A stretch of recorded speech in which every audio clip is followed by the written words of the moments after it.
Yeezy Day 2022 was not it. This was probably one of the worst Yeezy days. In terms of the shoe lineup, it was actually pretty decent for Yeezy Day. I expected a lot more shoes than we did get, but I'm so mixed on if this is one of the worst Yeezy days or the best Yeezy days. So I'm gonna just lay it out and you guys let me know in the comment section what you think. So this Yeezy Day was a bit different. Usually they would drop a majority of shoes on Yeezy Supply, and as you know, Yeezy Supply is heavily botted. Almost little to no manual users are able to get pairs on Yeezy Supply, and with the instance war going on in sneaker botting, I'm sure Yeezy Supply noticed that this was a big issue. So what they decided to do is they released almost every single good pair of shoes on Adidas Confirm. All the shoes that weren't making much profit, they released it all on Yeezy Supply, with the exception of just two shoes, which was the Yeezy Foam Runner Onyx and the new colorway, which was the MX Carbon. But other than that, they solely stick to Adidas Confirm. And for manual users, this is the best possible option. I've seen a ton of people that haven't hit in a very long time actually hit on these drops. Speaking from experience, I've only hit maybe one or two shoes on Adidas Confirm, but on this day, I was able to hit 4 shoes on one account. That's something I never thought I would be able to say with Adidas Confirm. They almost never let me win. And it wasn't like I was hitting bad shoes too. I hit a pair of 350 Turtle Doves, a pair of 700 Analog, a pair of Foam Runners, and actually I think that's it. Okay, so I only hit 3 pairs of shoes on one account. But still, that is a great ratio for me and probably for all of you guys as well. But although I was able to hit, it was just so exhausting with trying to deal with the app. I know we always give heat to Nike on some of the bigger drops where the app just completely crashes and they have to extend the draw time, but I've never seen a release this bad. So since Adidas Confirm was already releasing all of the hype shoes on their app, they were trying to do a schedule where they would release every hour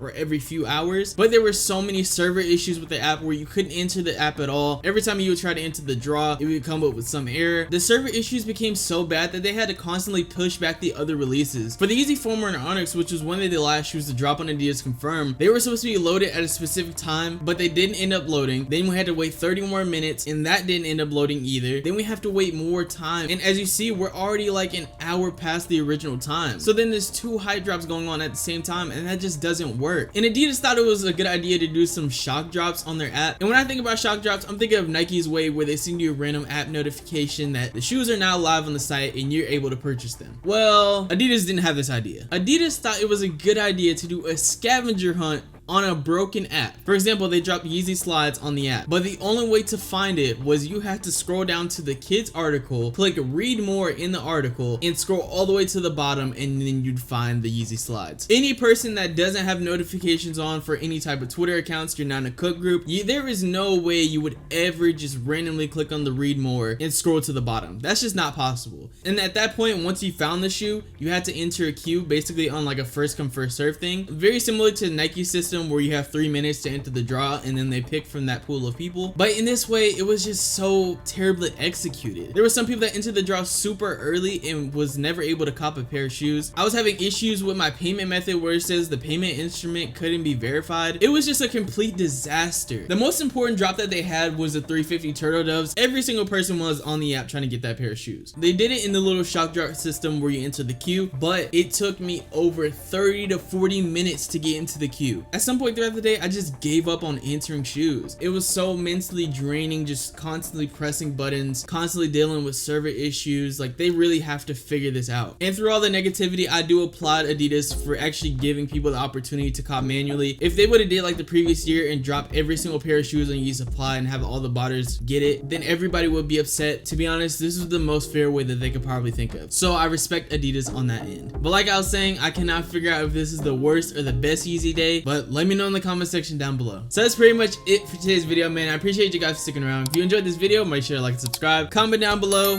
what you thought about this Yeezy day, what pair of shoes were you able to cop, and what do you think that they should do different for the next Yeezy day. And I'll catch you guys in the next one.